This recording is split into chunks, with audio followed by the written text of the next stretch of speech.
You're covering everyone.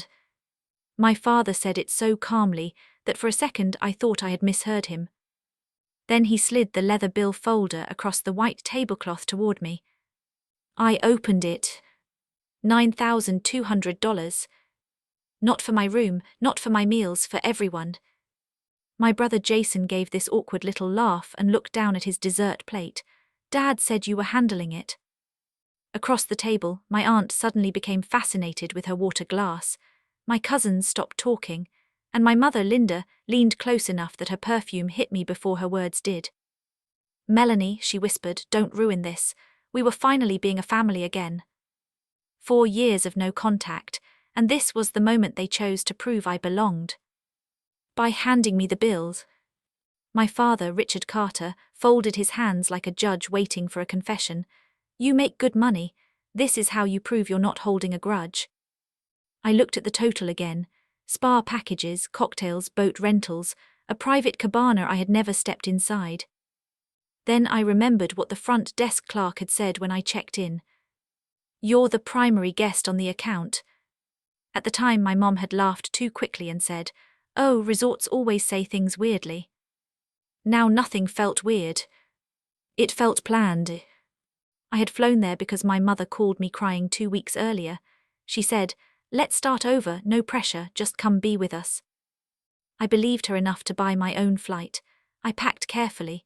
I even stood in my apartment for 10 minutes holding a blue dress, wondering if it looked too formal for a daughter trying to come home. When I arrived, my entire family was already at the resort. Not just my parents, Jason, Aunt Carol, 2 cousins.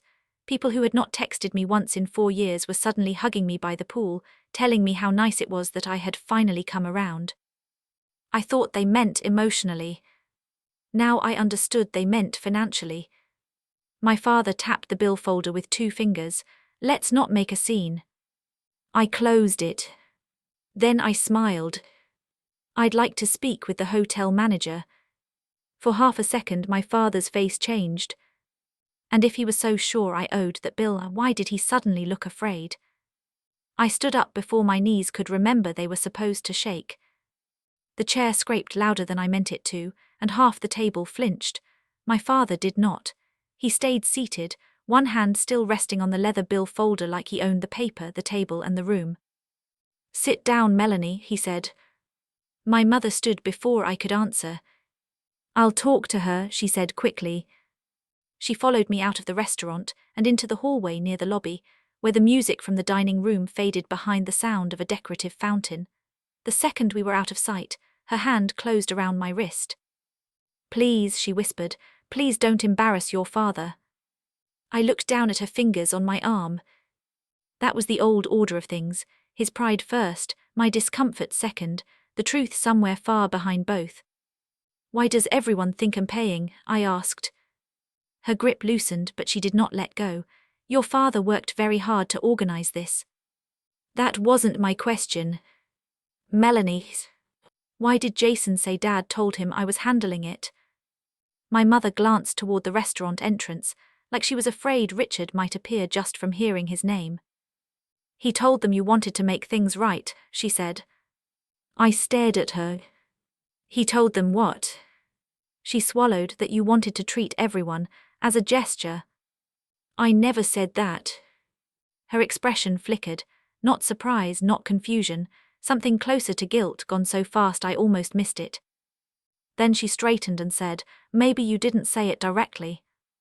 A cold little laugh slipped out of me. How do you indirectly offer to pay $9,200? After what happened 4 years ago, she said, voice tightening, don't you think you owe us something? There it was.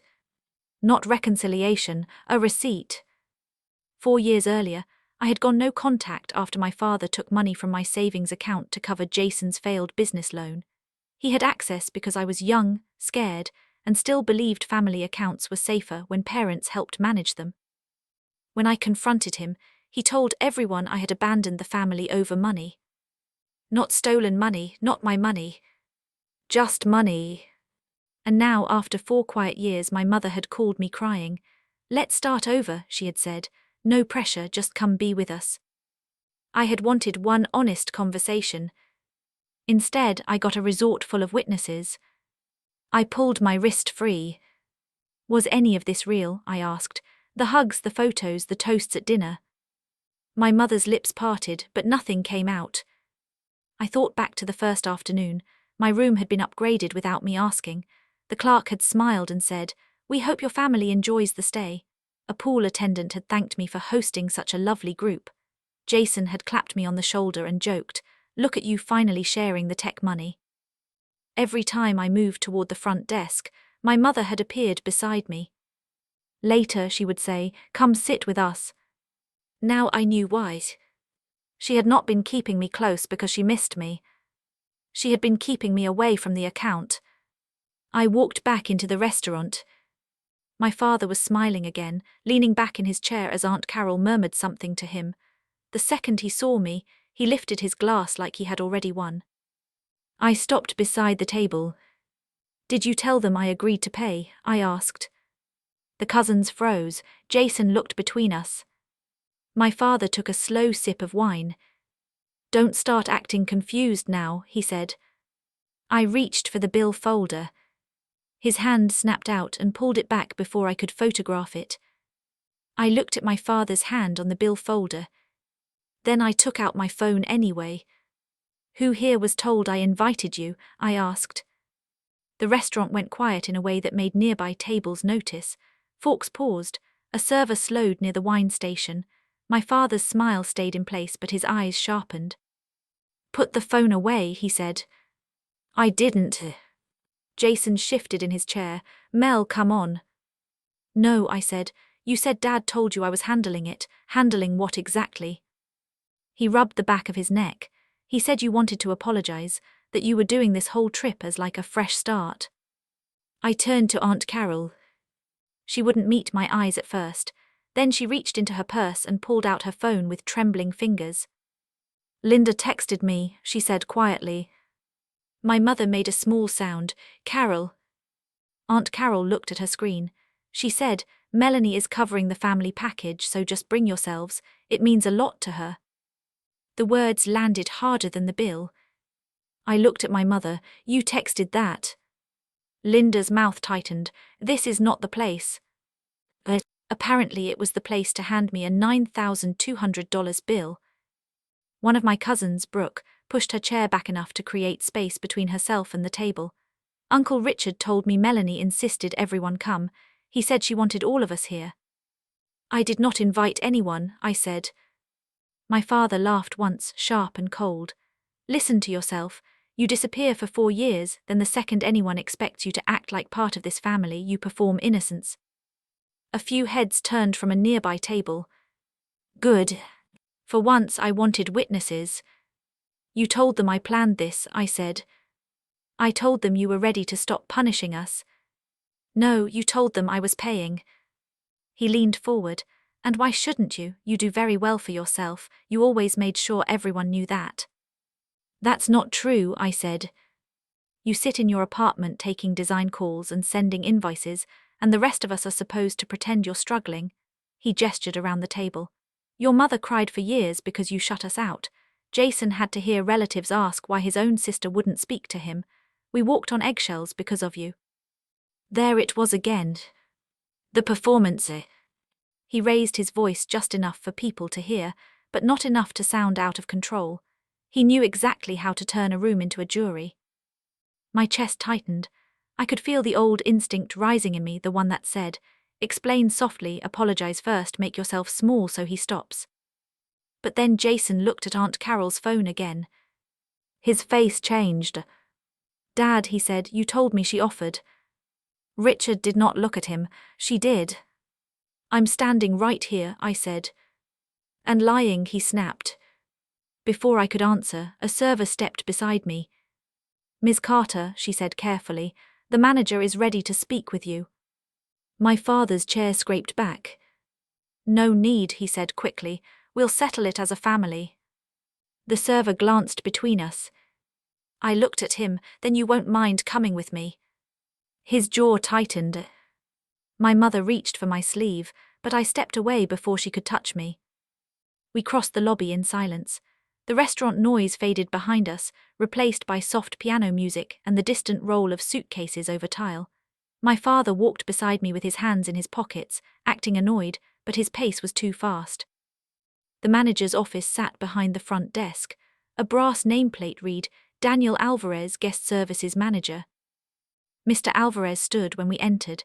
He was in his 40s, with a calm face and a folder already open on his desk. "Ms. Carter," he said, "I understand there's a dispute about the group charges." "There is," I said.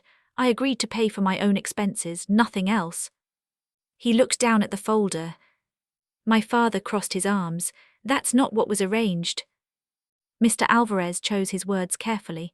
"The resort has you listed as the authorized payer for the group reservation." My stomach dropped, but I kept my voice steady. "I never authorized that." The manager hesitated.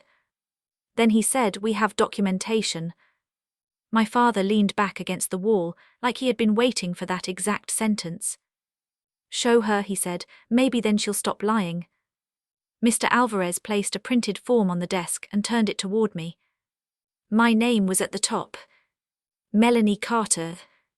Under it was my old billing address, the apartment I had lived in before I went no contact, the one my parents still remembered because they used to mail me birthday cards I never opened. Then I saw the last 4 digits of the card. My throat went dry. That card had been cancelled years ago.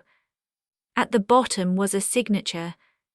It was close enough to mine to make my skin crawl, but not right. Mine curved at the end.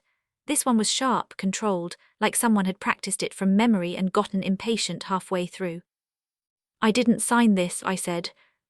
My father scoffed. "Convenient." Mr. Alvarez did not move. "Ms. Carter, because this is a disputed authorization, I need to be clear. If this form is valid, the group balance remains tied to you. If you're challenging it, we'll need to review the reservation history, billing records, and possibly involve security for documentation." "Then review it," I said. For the first time, my father stopped looking irritated and started looking exposed. I leaned closer to the form. The email address attached to the authorization was not mine. It was my mother's old family email account. Then I checked the phone number. My father's. I pointed to both. "Why is Mom's email here, and why is your phone number listed?" Richard stepped forward. "Because you never answer anyone, we had to coordinate somehow." "No," I said. "You had to make it look like I coordinated." Mr. Alvarez sat at his computer and began typing. The clicking keys felt louder than they should have. After a moment he said, "There was a call 2 weeks before check-in.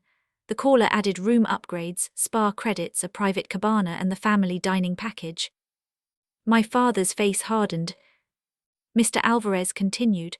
The caller identified himself as Ms. Carter's authorized family representative. I looked at Richard. "Was the call recorded?" "That is private billing information," he snapped at the manager. "You have no right to discuss it in front of her." Mr. Alvarez looked up.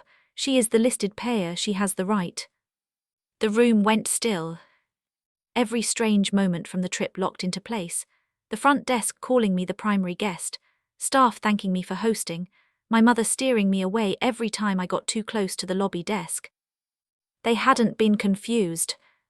They had been following instructions. I turned back to the manager. "Print the full activity log, bring it to the table." Richard's voice dropped. "You're making a mistake you can't take back." I looked at him. "No," I said, "I think you already did." Before Mr. Alvarez could answer, there was a knock at the office door. Hotel security stepped inside. The security officer stood just inside the doorway, not touching anything, not saying much. But his presence changed the room. Mr. Alvarez closed the folder halfway and said, "I asked security to join us because this is now a disputed authorization on an active group account." My father let out a short laugh. "This is ridiculous. My daughter is having one of her episodes because she doesn't want to pay." I watched Mr. Alvarez's face. He did not laugh back. Instead, he turned the computer monitor slightly, not enough for my father to take over, just enough for me to see the reservation notes. "The records show," Mr. Alvarez said, that Mr. Carter called 3 weeks before arrival. He stated that Ms. Melanie Carter wanted to sponsor a reconciliation vacation for the family. My father's jaw flexed. Mr. Alvarez continued. He provided old billing information, requested the charges be placed under one master account, and said the family should not be asked for individual payment because Ms. Carter wanted the trip to feel like a gift. I looked at my father. He looked past me. Then, Mr. Alvarez said, an authorization form was emailed to us from Linda Carter's email address. My mother's email. My hands went cold. The form included Ms. Carter's name, an old billing address, and an attached document that appears to have been previously used for another reservation. I knew exactly what it was before he finished. Years earlier, when my mother needed help booking a hotel near a hospital for a procedure, I had sent my parents my billing details so I could pay for the room. I had forgotten about it. They had not. Mr. Alvarez turned back to the printed form. The signature is now being disputed. The card listed is inactive, and since the final charge has not been processed yet, we can stop the billing attempt while we investigate. My father finally moved. He reached for the paper. The security officer took one step closer. Richard's hand stopped in midair. Nobody spoke. Then I said, "Bring the activity log to the table." Mr. Alvarez nodded, "Of course." When we returned to the restaurant, my family was no longer pretending to eat. Jason stood up first. What happened? My mother was already crying, one hand over her mouth, but nobody had told her anything yet. That was how I knew she knew everything. I stood at the end of the table and asked the only question that still mattered. Did either of you invite me here because you missed me? My mother made a broken sound. Melanie, please. Answer me. She looked at my father. That was my answer. Richard pushed his chair back. Don't let her twist this. She's using paperwork to avoid helping her own family. Mr. Alvarez placed the activity log on the table. His voice stayed calm as he read each entry. Richard's call, Linda's email, the room upgrades, the spa credits, the private cabana, the family dining package, the instruction that all charges should go to Melanie Carter as the primary payer. Every line stripped something away from him. Jason stared at my father. You told me she offered. Aunt Carol's face had gone pale. Richard, you said she insisted we come. One of my cousins quietly took out her phone and deleted the photos she had posted of all of us at the pool, the ones captioned, Family Healing Weekend. My father looked around the table, waiting for someone to defend him. No one did. Mr. Alvarez explained what would happen next. My name would be removed from the master account. The charges would be separated by room and service. Each adult guest would have to settle their own balance before checkout. Any charges Richard personally authorized would be tied to him. And because there appears to be a forged authorization, Mr. Alvarez added, Ms. Carter may file a report. The hotel will provide documentation. My mother grabbed my arm again, but this time I pulled away before her fingers could close. Please, she whispered, don't destroy the family. I looked at the table, at the people who had come because they were told I owed them, at my father who had tried to turn my name into a credit card, at my mother who had called it starting over. You invited me here to pay for people who were told I owed them, I said. That family was already destroyed before I arrived. I filed the report that night. Not loudly, not dramatically. I just sat in a small office off the lobby with the activity log, the fake authorization, and the card information that should never have been used. I signed my statement while my father argued with hotel billing across the lobby, his voice getting smaller every time another relative walked past without looking at him.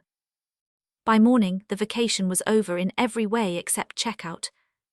Jason sent me a text before my flight. I'm sorry, I didn't know. Aunt Carol sent one too. I did not answer right away. For once, silence did not feel like punishment, it felt like a locked door. 3 months later, I changed my accounts, froze my credit, and kept a copy of the report in a folder I hoped I would never need but was glad to have. I stopped explaining no contact to people who thought forgiveness meant becoming available for harm again. My father lost the one thing he had always used against me, the room. My mother lost the version of me who could be pulled back with one crying phone call. And I gained a life where my peace no longer came second to someone else's performance. Melanie came to the resort hoping her family had changed, but she left knowing she finally had.